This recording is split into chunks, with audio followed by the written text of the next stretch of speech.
Good afternoon, this is Adam Jones from Shimano. Hope you guys are having a great week wherever you are watching this video. Today I am out in Sweden fishing for perch, and I want to discuss a few of my absolute favourite methods that, if you haven't had a go with some of these methods, will hopefully help you catch a few more fish. And if you do fish these methods, then maybe you'll pick something up from what I've said to add to your fishing, as I do when I watch lots of these videos online. So today I'm going to go through the Ned rig, the Cheb rig, the Texas rig and the Carolina rig, as well as a few other things that I've got knocking around on the boat to hopefully catch a few perch and show you exactly how these rigs work. I've got them set up on a few setups here: Yassi Limited, BFS, X Pride, a couple of Poison Adrenas, some Titanium DCs, Aldebaran BFSs, loads of gorgeous Shimano gear to throw some of these finesse presentations at some perch.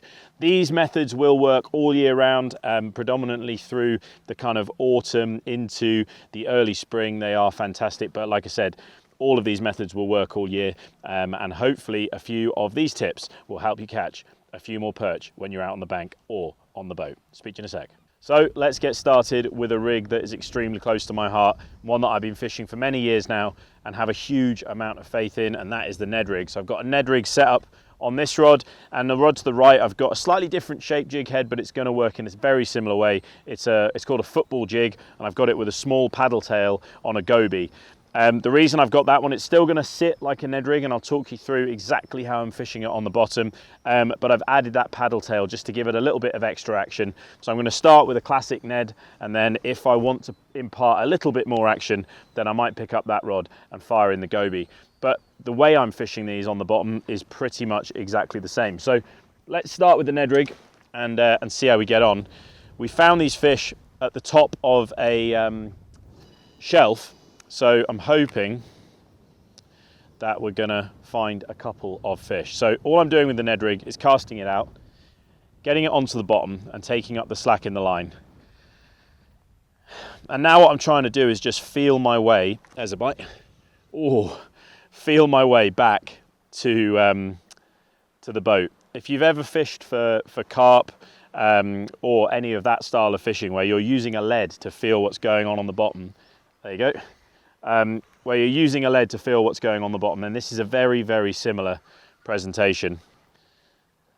That's a feisty one. That's a nice fish. Let me get this one in the net and I will tell you a little bit more about it. So yeah, it's very, very similar to fishing with a lead. So you're getting it onto the bottom and just bouncing it and trying to feel every single nook and cranny of the bottom. That is a gorgeous, gorgeous perch. Look at that. Absolutely stunning. They really are just mint in Sweden. Not the fattest fish in the world, but long, thin and fighting fit. And that one has absolutely annihilated the Ned rig. See if we can find another one. So like I said, you're getting this rig out onto the bottom. It's a buoyant soft plastic. So as it hits the bottom, it's rising up and you're just letting it sit a couple of seconds in each spot, and waiting for that telltale thud, or not in that scenario. That fish hit it so hard that it actually tried to get into a different postcode. It was swimming way down the lake by the time I realised I actually had that fish on. So it's an open jig head as well, so your hookup rate is usually pretty good. We've got quite a big crosswind at the moment, so it's difficult to stay in contact with the Ned. So in this scenario, you can even just kind of bobble it along the bottom as I am now, just trying to stay in contact. And you want to just move it between 2 and 6 inches if you're fishing it particularly quickly, maybe 8 inches at a time, and bouncing it. You'll see when we maybe do some underwater footage later on, the way that a Ned rig rolls as you flip it. It does loads and loads of action that you don't think you would find in a thing that basically looks like a sausage. And it's just finding confidence with that. Well, you can see first cast, straight away we've caught a fish. Let it get down. Once it's down, tighten up onto that Ned. And if I was fishing this in less of a crosswind, I'd have my rod tip up in the air,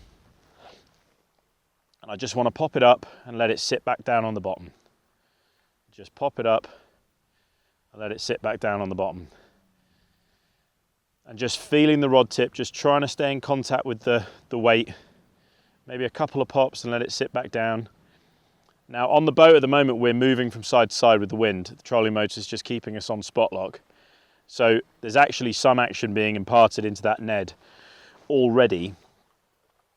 So it's being cognizant of things like that when it comes to Ned fishing. That was a hit. Less is definitely more. There you go, a small fish. Perch just can't resist a Ned rig. It really is a very, very efficient method. But it's not just perch. Zander, absolutely love it. If you've not zander fished with a Ned on the bottom, then you need to give it a go. It's the same with a lot of the methods, but specifically a stick bait Ned really can fire up zander. And the bites, specifically kind of late into the day and at night time on a Ned rig, still for 5 or 6 seconds, and then boom. It's just electric fishing, it really is.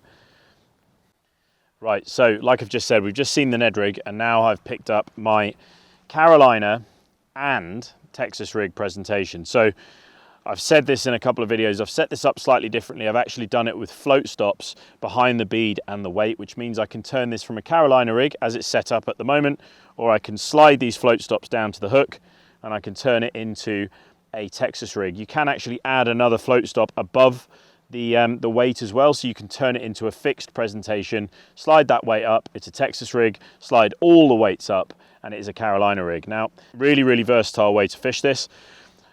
Key piece of information with the Carolina rig specifically is make sure that the bait that you're using is neutrally or not buoyant, so either a sinking or neutrally buoyant bait.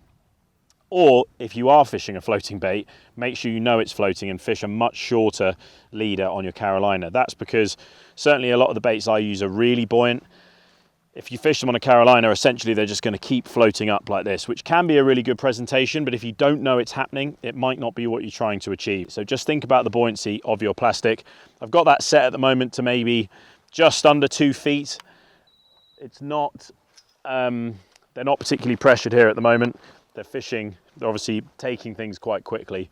So I don't need a really, really long leader, but the more pressured those fish are, oftentimes you'll find that longer leader will buy you a bite where a shorter one won't. Now, very similar to the Ned, I'm just getting this weight onto the bottom, especially with this wind. I'm just feeling that weight along the bottom. I'm just moving the weight and allowing that soft plastic to just scurry behind the weight. Now, with a Carolina rig, the bites can be a lot more subtle. They can be absolute terrors as well. You'll find that a fish comes in and takes the bait and runs away from you. You're obviously going to get a really good indication. With this, you can have an almost steady retrieve. You can kind of hop and bounce that weight, and oftentimes I think it's more just about concentration with finesse methods. So whatever you find is the way you can concentrate, be that hopping it or just dragging it, make sure you've got those moments of pause right the way through the finesse presentation range, and that will definitely help you to buy some bites. So they say never repeat a good demonstration, but what I'm going to show you now is I'm going to switch this to a Texas rig, just because the way these fish have been reacting. I think with a shorter presentation, more specifically a Texas rig, I think I'm going to get a better reaction. Now I'm going to get a lot more action into the lure fishing a Texas style presentation with those weights presented right by the lure.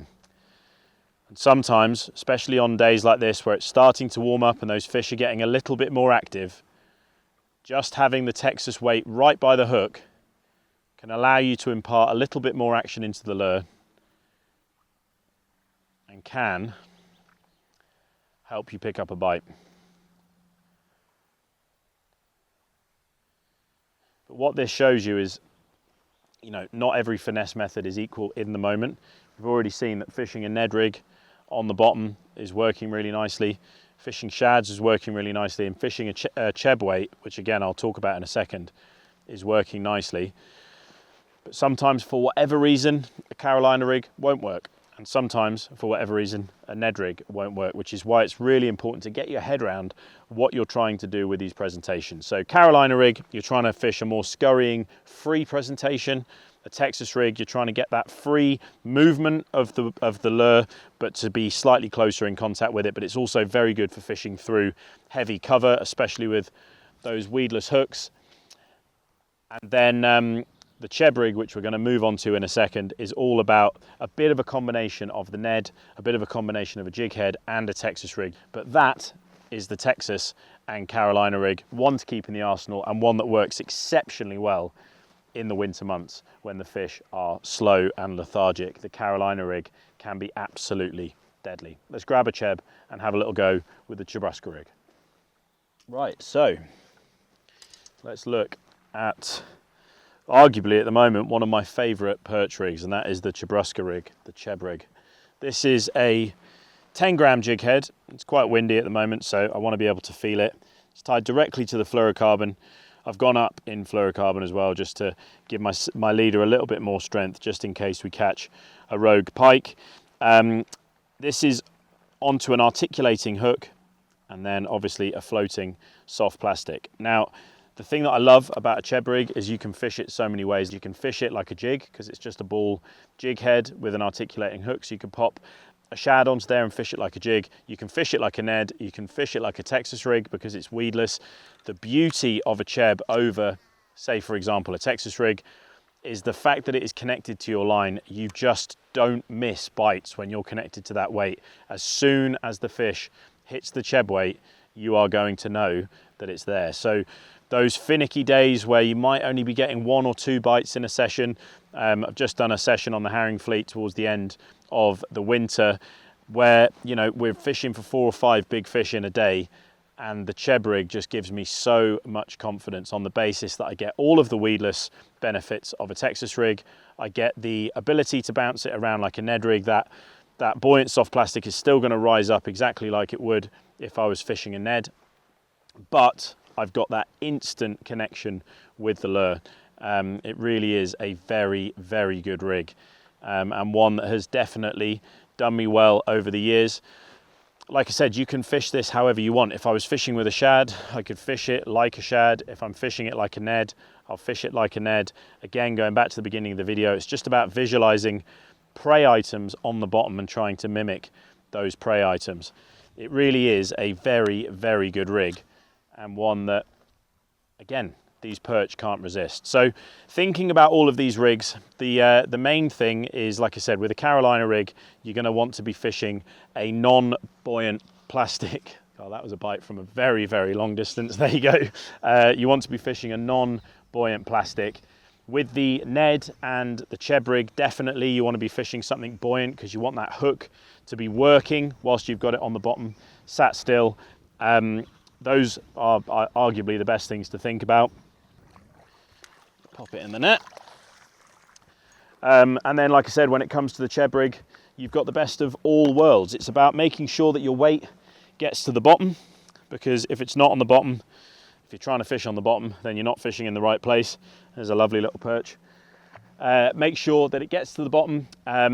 Feel up to the lead, so tighten up to your lead. On all of those presentations, you want to be able to feel what you're doing. Slowly move it along the bottom, giving it pauses.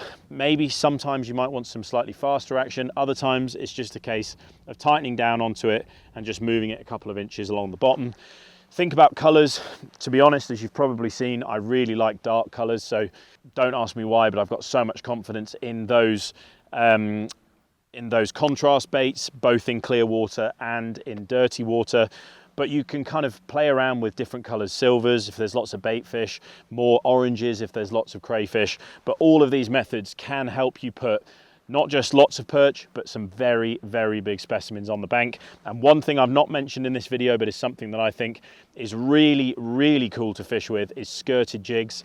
And possibly we'll do another video on skirted jigs another time. But all of these methods are fished hard on the bottom. You're trying to single out those big fish that are looking for big lumps of protein, and this really is a fantastic way to catch them. So the Ned rig, the Texas, Carolina, Cheb rig, and other rigs that are often fished for bass can make a huge difference to your perch, pike, and zander fishing. It's well worth trying them out next time you're on the bank.